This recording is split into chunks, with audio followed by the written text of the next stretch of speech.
Meron silang journey, and this is an appointed time for them to be sharing with us as a family. And we praise God because God has given them to us dito sa Life Changers. Okay? Eto si Brian, eto si Happy. Okay? Dito na ako. Hello po, happy Father's Day po sa lahat ng mga tatay. At praise God kasi ayun nga, tapos ng lahat ng challenges namin na naging okay din naman. Pero yun ako, siguro kahit tingnan na lang kasi si Mrs. din nagsasalita. Last May, last month lang, parang sinubok kami ni Lord sa pinakamatinding challenge na so far na-experience namin as mag-asawa. So, 5 months siyang pregnant last month. So, ina-expect na lang namin na yung lalabas na lang yung, antayin na lang namin para na lumaki yung baby sa loob ng siya na within 9 months, tapos okay na. So, expected namin cesarean siya kasi yung sa case niya, placenta previa ba tawag ka? So, technically, yung placenta niya nakaharang dun sa cervix niya. So, in-expect na namin at saka sinasabi din ng doktor niya na iyan na siya talaga, isisiya siya. So, akala namin okay lang si baby kasi palagi namin siyang pinapacheck. Tapos, gumagalaw-galaw naman siya kung kinakawakan o kinakausap ko. Lalo na yung malaki na yung tiyan niya. So, during that time, na-late off din ako sa work. So, anong nangyari nun? Yung natira na lang sa amin, yun na lang yung pinagpapatakbo namin kasi during that time, ang hirap din kasi maghanap talaga ng client. So dalawang yung first na challenge namin, yung na-late off ako sa work. Tapos pangalawa, meron nung parating na katapusan ng May, iba na yung parang na sumasakit yung ni Mrs. Yung chat niya, yung ewan ko kung anong part ng mattress niya, yung puso niya, gano'n. So sumasakit daw, parang madalas, gano'n. Hanggang sa May 20th. 20th. So 20th ng May, meron ako dapat interview, may client interview ako. Ngayon, patulog na si Happy nun, may dinadaing sa kanya parang masakit, parang kailangan kong tawag dito, mag-CR lang saglit, sabi niya. Tapos di nag-CR siya, mamayang ganun. Sabi niya, iba yung sakit, sabi niya. Tapos usually kasi pag ganun, yung papalipasin niya, tapos papalik siyang kama, okay na. So, tapos nahihirapan din kasi siya na mabigat na yung chat niya lang. Ngayon, iba yung daing niya sa sakit niya eh. Kaya, nag-decide kami paupuin siya sa sala.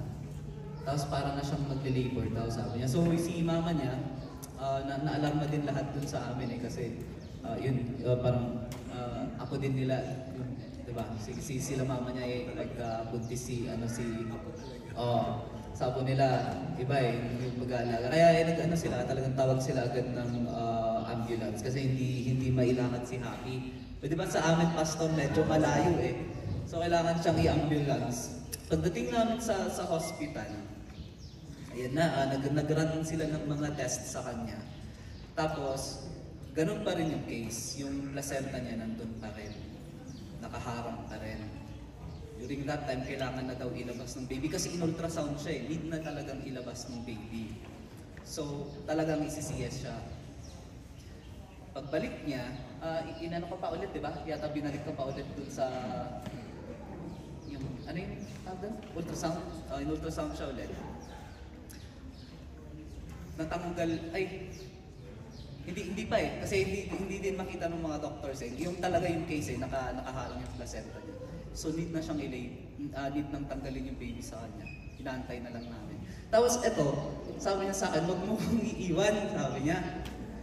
Kasi sabi niya parang masakit eh, iba yung sakit. Tapos mamayang ganun, sabi pa niya, parang lalabas na po si baby, sabi niya. Di ba, ICCS nga siya dapat. So tinakbo siya sa delivery room. Nung nangyari, lumabas yung baby. Tanggal yung placenta. dun sa na humarang dun sa ni Mrs. sa cervix niya. So normal delivery. However, lumabas yung baby na 5 months. As in, buong-buo talaga siya na baby na. Yung talagang, kung ano nga sa ibang bansa, pwede mo pang ilagay sa incubator eh. Pero yung, since ganun nga yung case ni baby, hindi pa sinasabi sa amin ng mga doctors na na hindi siya, na kailangan tanggapin na namin na wala na din na. May heartbeat eh, nawakan pa namin yung baby. Talagang may heartbeat pa din.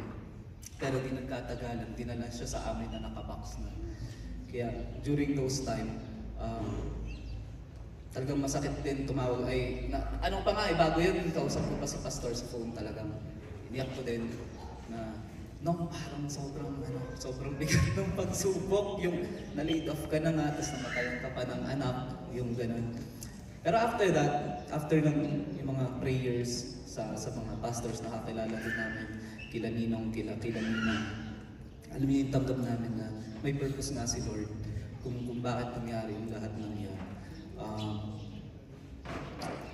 After nung nangyari kay baby na yon, di ba na-laid off na ako sa work, dumating lahat din. Parang sabi ko, hindi naman sa naging offer si baby kay Lord, pero totoo nga na God moves in mysterious ways and things happen for a reason. Maybe hindi pa kami kasi talaga ready for that. During this time, baka kailangan pa namin tutukan ng pansin yung dalawang anak namin. At tanggap na rin namin na may purpose si Lord sa anak namin kung bakit na kinuha at a very early stage. Opo. So, after noon, nung nangyari, okay naman lahat. Parang pinaliktang ulit ni Lord na kailangan lang talagang dumaan sa ganun. Dumating yung mga offers, ng mga kumpanya, ng mga clients. And thank God, okay na. Hindi na tayo jobless ulit. So, may client na naman. Pero, at ang pinasasalamatan ko kasi nung time na yun, risky din sa part ng misis ko kasi hindi ko alam kung ano mangyayari sa kanya, kung safe pa yung kalusugan niya after ng operation, kung na-CS man siya nun. Sabi ko kay Lord, kayo nang bahala, win niyo ang masusunod. Tanggap ko kung ano mangyayari, Lord, kayo nang bahala. Sinuko ko talaga sa kanya lahat ng problema ko. Hindi ko na rin kinakaya nung napapagtit na ako sa ospital. Kaya tinawagan ko si pastor. Talagang napapagtit na ako.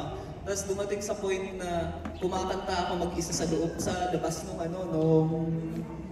kung saan siya in-ultrasound, kumakanta ako na nung mga worship songs, tas Lord, bahala ka na ako.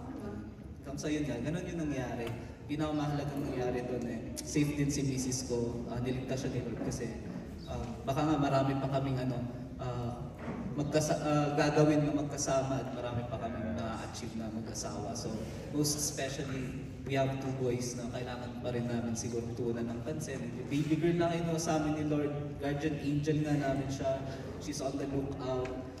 Siguro, yun nga, sabi ko nga sa baby ko, anak, makinig ka kay Lord. Yun mo, paano ko kung humingi kang tip sa kanya, paano mo kami gagabayan. But thank you po. Thank you kay Pastor, kay Pastora, at sa mga tumulong din po sa mga nag-send lang ng sympathy dun sa nangyari. Thank you po sa inyo. So, yun po, si Mrs. ko, amen po. Yan na. Actually, no. Bago po mangyari muna yung sa May 20, May 18, actually, sinubod po ulit ako sa ospital kasi nga may bleeding po at saka contractions. Pero yung contractions ko is natotolerate ko pa, kaya ko pa. Then nandun na po kami sa ospital. In-explain po sa akin na bawal po akong i-IE kasi pag in-IE ako may tendency mag-open yung cervix ko. So ang ginawa nila is speculum. May in-insert silang object para makita kung yung cervix ko ba is open or closed. Thank God naman po is closed. Tapos sabi nila sa akin, magraran tayo ng mga test kasi baka may mga infections, sabi. Pero normal, halos lahat normal. Then after that, sabi nila sa akin, check natin yung heartbeat ni baby. Okay, as in okay yung heartbeat niya. Then sabi, sige, ultrasound ka namin. Sabi niya, ano ba yung findings ni OB mo? Sabi, placenta previa po, sabi ko. Tapos yun, nung chinecheck nila, in-explain sa akin na, oo nga mami, placenta previa. So, hindi natin siya pwedeng, parang niresetahan ako ng pampakapit, tapos in-explain na, mami, kung mga around 25 weeks to 37 weeks, pag hindi pa umakyat yung placenta mo, may possible na mas-CS ka. Yun, nakala ko okay na. Tapos tinawagan nila si Omi ko na sabi na, nandito po yung patient nyo. Tapos yun, niresetahan ako ng pampakapit. Pero that time, doble na. As in, sa isang araw, 6 tablets na yung pampakapit na tinitake ko. Then yun, nakala ko okay na. Tapos May 19, nakauwi na kami ng bahay. Actually, nakachat ko pa sila Ninong at saka sila Ninang na kinamusta nila ako, sabi ko okay naman po. Pero may, yun nga, may bleeding tsaka contractions, which is, yun daw po yung cause ng placenta previa. Yung placenta ko kasi, di ba, usually yung placenta, may dugo siya. So, umaano siya dun sa cervix, kaya yun. Yun daw yung cause. May 21, May 20, ito na yun, yung weird pa kasi si baby ko, morning, ang kulit, sobrang kulit niya, galaw siya ng galaw, tapos may time na nakatulog ako. Kung yung time na yun, dun ko palang nakuha yung tulog ko, bigla akong sumigaw, sabi ko, aray, sabi ko, bakit, sabi ni Brian, tapos sabi ko, si baby, kung kailan nakuha ko yung tulog ko, dun siya naglililikot, sabi ko. Then yun, nakala ko, okay. Mga gabi, around 10 o'clock, sabi ko, iba na yung sakit kasi talagang every 2 minutes sumasakit na eh. Sabi ko, para ako nagle-labor. Then naiihi ako. Nung umihi ako, okay, tapos bumalik ako sa kama. As in, napadapa ako sa sobrang sakit. Sabi ko, hindi ko na kaya yung sakit, sabi ko. Sabi ko kay Brian na, napupupo ako na nauutod, sabi ko, try kong pumunta ng CR. Pumunta ako ng CR. That time talagang as in, hindi na ako yung wala talagang mailabas. Tapos sabi ko kay Brian, pagkasilip ko dun sa bandang ko, may dugo na. Sabi ko, iba na, sabi ko, hindi ko na talaga kaya. Sobrang sakit na, sabi ko, dalhin niyo na ako sa ospital. Yun as in, nagpapanik na sila na, sila mama ko nagtawag na sila ng ambulansya. Nandun na kami sa ambulansya, si Brian, as in, hawak niya yung kamay ko, tapos mag-pray ka, sabi niya. Ako nung time na yon, iniisip ko na, Lord, kayo na po yung bahala sa amin ni babies. Then, nung nandun na kami sa ospital, sabi sa akin, ano po yung last findings sa inyo? Placenta previa po, sabi. Nung chinek nila, sige, check natin. Una, chinek nila yung heartbeat, kasi as in, nakikita ko din sinitg nila ako, which is yung may lalagay silang dito, tapos makikita nila sa monitor. Akala ko okay si baby kasi yung heart rate niya is nagiging 155, 170, kumaga. Bigla siyang nag-fall down ng 80, gano'n. Tapos parang sabi nila na parang may mali, sabi. Tapos ako as in, sobrang namimilipit ako sa sakit. Talagang hindi ako parang talaga, alam mo yung halos baliktarin ko yung kama doon sa ospital, talagang hindi ko kaya. Then yun, tapos chinek nila ako, yung speculum, sabi nila sa akin, Mami, yung water bag mo, yung cervix mo, fully dilated na, yung water bag mo, nandun na sa cervix. So may possible na ilabas mo na si baby. Yung time na yun, parang sabi ko, ang una kong tinanong dun sa doctor is, may isi-save po ba si baby? Sabi ko. Tapos as in, umiiyak na ako nung time na yun. Then, sabi nila sa akin, hindi nila masabi sa akin. Sabi nila, sorry mami, hindi. Sabi. Tapos yun, as in, after that, umiiyak ako, sabi ko kay Brian, halika dito kasi nasa labas siya ng ER. Sabi ko, may si baby, sabi ko. Hindi nila masasave si baby, sabi ko. Then, yung time na yun, sabi nila, i-check din po natin sa ultrasound kung ano ba talaga, ano ba nangyayari. Then yun, as in, sobrang ang tagal ko sa ultrasound kasi hindi nila makita yung findings. As in, tanong pa nga sila ng tanong pa ulit-ulit, placenta previa po ba talaga yung findings sa inyo? Opo, sabi ko. Then yun, binalik na nila ako sa ER. In-explain nung doctor, sabi, Mami, sabi, may possible na may lalabas mo na si baby. May nafe-feel ka na bang fluid? Sabi ko, wala po, Doc, sabi ko. Tapos yung time na yun, Kasi yung water bag mo nandun na sa cervix. Hinihintay na lang natin pumutok, possible, pag pumutok na yun, si baby susunod na, sabi.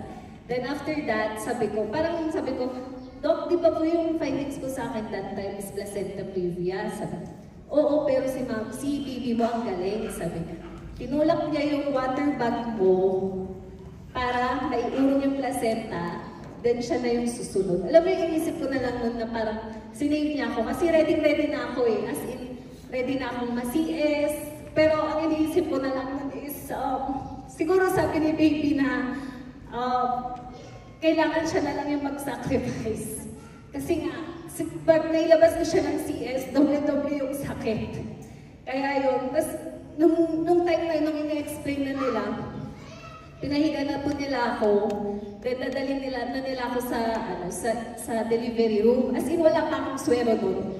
Tapos sabi ko doon sa isang nurse, naiihi po ako. Tapos as in, naka-diaper na ako doon. Tapos sabi nung nurse, Mami, hindi na pwedeng maglakad. Diyan ka na lang umihi. Pinipilit kong umihi, hindi ako maihi. May naramdaman akong part dito sa puson ko na parang may pumutok. After that, sabi ko, ayan na si baby. Sabi ko, as in, tinakbo na nila ako sa delivery room. Pagkabukas nila ng diaper ko, sabi, Mami, huwag kang iire. Sabi ko, hindi po ako umiire. Sabi ko, pagkabukas nila ng diaper, as in, nailabas ko siya that time. Lumabas lang siya. Tapos yun, umiiyak ako nung time na yun. Hindi pa po namin alam yung gender nun. Tapos as in, nakafocus ako sa sobrang sakit. Then that time, nung sinilip ko si baby, sabi ko, hindi ko pa alam yung gender niya. May bulletin board po doon na napatingin ako. Sabi ko, ano yung gender ni baby? Pagkatingin ko, may nakalagay. Then may nakaharap ko kasi. Tapos, nung umalis yung nurse, nakita ko po female, which is yun po yung inaasam-asam po namin na baby ni hubby ko. Then yun po yung pinakamasakit. Pero nagpapasalamat din po ako kay Lord kasi kahit sa huling sandaling oras lang po namin nakasama si baby, at least nakapagpaalam pa po kami sa kanya, nahawakan po namin siya. And nagpapasalamat din po kami kila Ninong Joe and Ninang Marie. Kasi ever since po, dun po sa pagbubuntis ko, nandyan po kayo palagi, pati po sa mga LCM family na nag-abot po ng tulong. And nagpapasalamat din po ako kay Lord kasi kung wala po siya sa buhay ko, siguro baka give up na rin ako. As in, sabi nga po ni Ninang Fleur, no, sabi niya, grabe yung faith niyo kay Lord, no, sabi niya. Siguro kung iba yan, kinurse na, sabi niya. Kasi sabi ko, alam niyo Ninang, sabi ko, never ko man sinisi si Lord sa nangyari sa amin, sabi ko. Sa lahat ng nangyari, magsimula nung nawalan ng work si Bri, lahat ng savings namin nagamit. Kasi as in talagang almost, wala siyang work that time eh. Kahit anong gawin niyang pag-a-apply, parang ang bigat, sobra. Tapos yung time na yon, sabi ko, alam ko pong may mas magandang plano si Lord kay Baby. Kaya, yun na lang po yung iniisip ko and soon maibabalik po siya sa amin. And thank you din po dun sa anak ko na si Hiro kasi kahit ganun man po yung nangyari sa amin, kahit sobrang bigat, nandun po siya para makipag-compete sa palarong pambansa and nakapag-bronze po siya. And yun po, and thank you rin po kasi nakakuha po siya ng full scholarship niya dun sa University of Baguio. Inoperan po siya. Kaya yun po.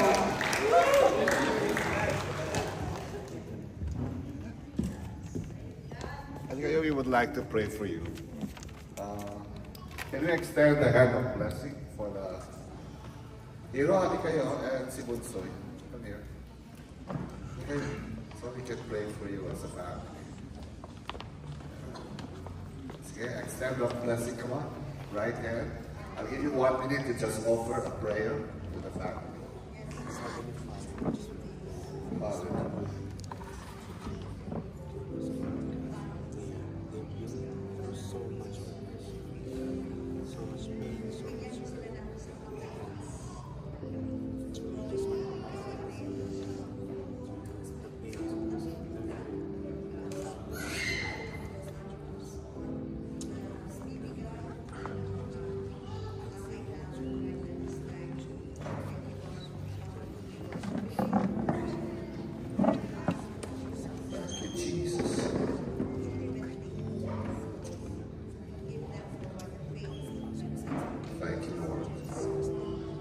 Father, you are the God of all confidence, the God of all that provides peace and assurance that your divine intention and purpose shall prevail in the lives of Brad and me together with the kids. Thank you, Lord, for working it out in the most wonderful way.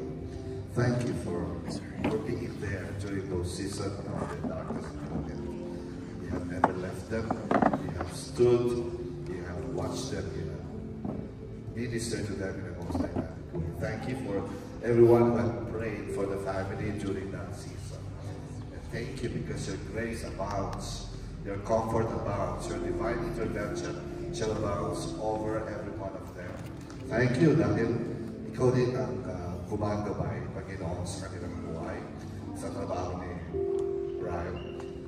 Restoration ng health, be happy, and manifestation of your anointing and blessing in the lives of these two kids. Thank you kay Hero na maglalaro siya, malalaman niya yung news. But nevertheless, you work it out for him. You are a miracle working God. Lord, angels abounds, and thank you. You sent your angels to watch over them. And maraming salamat, Lord, for giving us a family where we can know that we are together, praying, ministering, loving, caring, and assisting each other during season of our needs. We dedicate to you this family, oh God. Sustain them, and miracles shall follow after them. Your goodness and mercy shall be upon them from here on. For this is our prayer in Jesus' name. Amen. Let's give a clap offering to the Lord. Amen. Praise God. Wow.